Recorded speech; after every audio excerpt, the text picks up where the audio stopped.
নারায়ণগঞ্জের ৭ খুন নিয়ে চাঞ্চল্যকর তথ্য দিয়েছেন মেজর জেনারেল জিয়াউল আহসান।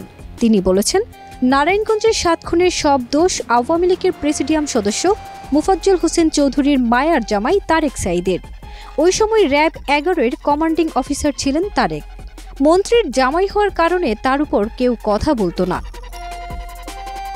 ঢাকা মহানগর গোয়েন্দা পুলিশের জিজ্ঞাসাবাদে আওয়ামী লীগ সরকারের করা গুম খুনসহ অনেক স্পর্শকাতর বিষয়ে বিভিন্ন তথ্য দিয়েছেন ন্যাশনাল কমিউনিকেশন মনিটরিং সেন্টারের এই সাবেক পরিচালক। তিনি বলেন, নারায়ণগঞ্জ থেকে একসঙ্গে ৭ জন নিখোঁজ হওয়ার পর তাদের খুঁজে বের করতে আমাকে দায়িত্ব দিয়েছিলেন তৎকালীন র্যাব মহাপরিচালক মুখলেসুর রহমান। প্রথম দিকে র্যাব ১১-র কয়েকজন আমার কাছে ৭ খুনের বিষয়টি স্বীকার করেন, কিন্তু তারেক সাঈদ স্বীকার করেননি। জিয়াউল আহসান জানান, আওয়ামী লীগ নেতা শামীম ওসমানকে সুবিধা দিতেই স্থানীয় আওয়ামী লীগ নেতাদের নির্দেশেই বহুল আলোচিত ৭ খুনের ঘটনা ঘটানো হয়।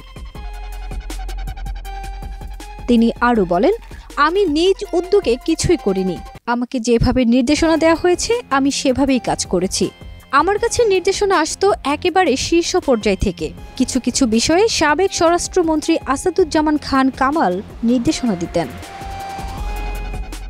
বৈষম্য বিরোধী ছাত্র আন্দোলনে ছাত্র জনতার তোপের মুখে পড়ে দেশ ছাড়েন সাবেক প্রধানমন্ত্রী শেখ হাসিনা। তারপর থেকেই একে একে বেরিয়ে আসতে থাকে তার এবং তার উপদেষ্টা, মন্ত্রী ও সহযোগীদের সকল অপকর্মের তথ্য। হাসিনার আটককৃত লোকদের রিমান্ডে জিজ্ঞাসাবাদে এসব তথ্য মিলছে। ফারজানা নিকিতা, দেশ রূপান্তর।